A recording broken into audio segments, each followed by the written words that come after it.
Ian C. Lucas. Before, Mr. Speaker. Minister Jesse Norman. Thank you, Mr. Speaker. The Government is committed to providing significant infrastructure investment across the UK. Through the first two rounds of growth deals, the Government allocated close to £5 billion to local enterprise partnerships outside London and the South East to invest in their priorities for growth.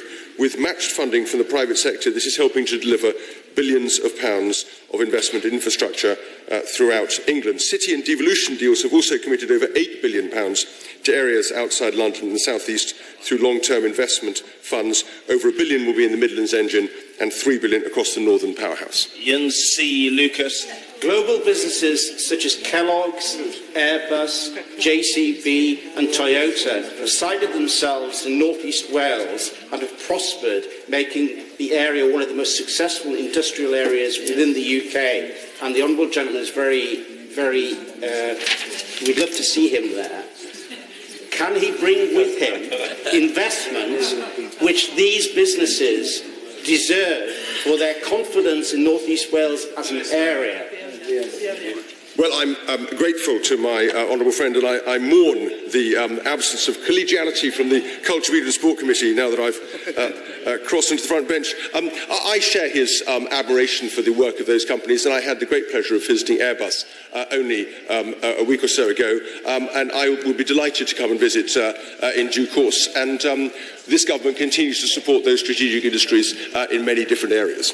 Free Clifton Brown. Speaker, in view of the announcement made by the Department of Transport this morning that parts of the West Coast Main Line may not be electrified until 2024, does my right honourable friend not agree that it's essential that each infrastructure project dovetails in with another, because it may well be that the third runway at Heathrow is built before the West Coast Main Line is fully electrified? Well, I absolutely take the point that my honourable friend makes, but I do think these issues need to be considered in the round, and there are provisions within the current structure for local funding to allow areas to share visions and investment potential. Jenny Chapman. Mr. Speaker, the Government knows how important the energy sector is to the North East, and in the past has made commitments about insisting on local content in projects such as offshore wind.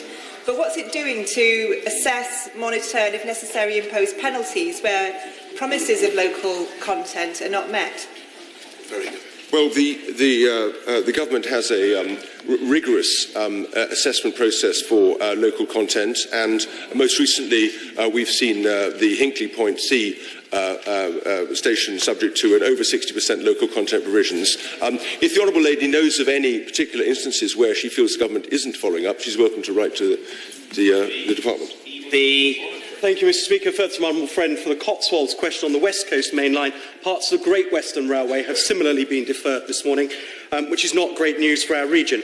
As the Secretary of State develops an industrial strategy for the South West, would he agree to meet with MPs from that region and perhaps support us in changing the Department for Transport's mind? Well, I can't speak for the Secretary of State myself, but of course the honourable gentleman will know that several of those LEPs are my responsibility. I meet with them regularly and will continue to champion their interests.